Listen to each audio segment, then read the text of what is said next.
I want to bring in a member of the New Zealand Parliament, Gerry Brownlee, former Defence Minister, as well. Our sympathies, our condolences to all the people of New Zealand this morning. Mr. Brownlee, as we've heard, this is such an unprecedented attack for your country.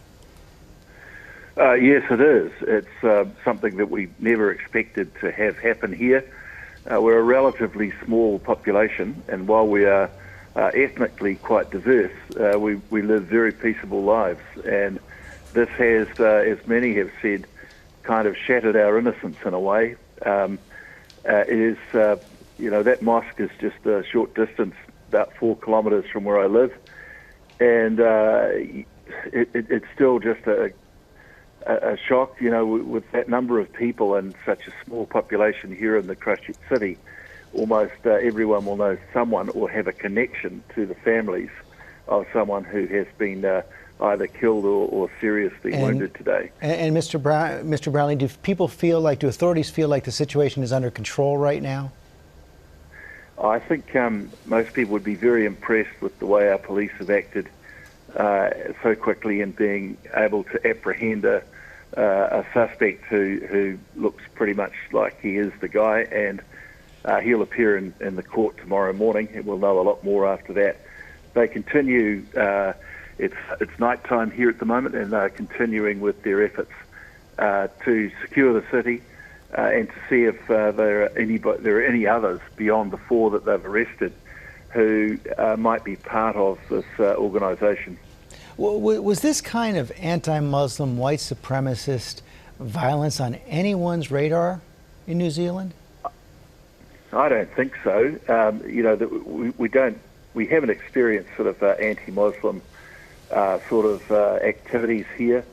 We are part of the Five Eyes network, along with the United States, Canada, Great Britain, and Australia, and we are part of the coalition against ISIS.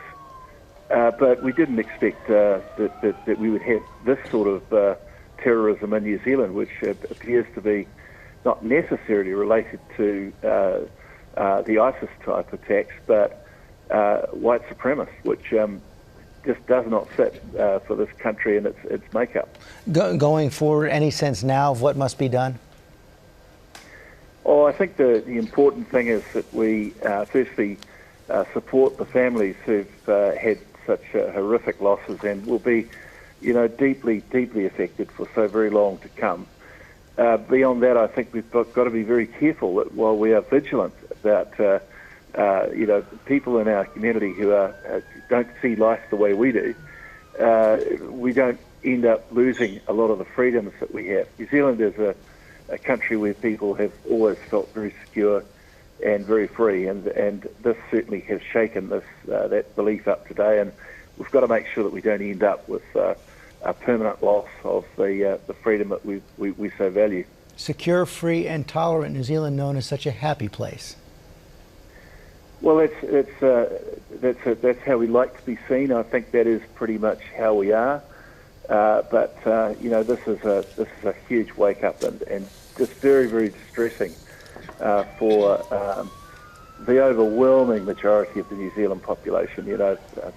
It's only a few nutters on the fringes that cause this sort of problem, but man, have they done some damage here.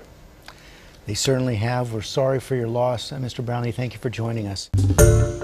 Hi, everyone. George Stephanopoulos here. Thanks for checking out the ABC News YouTube channel. If you'd like to get more videos, show highlights, and watch live event coverage, click on the right over here to subscribe to our channel. And don't forget to download the ABC News app for breaking news alerts. Thanks for watching.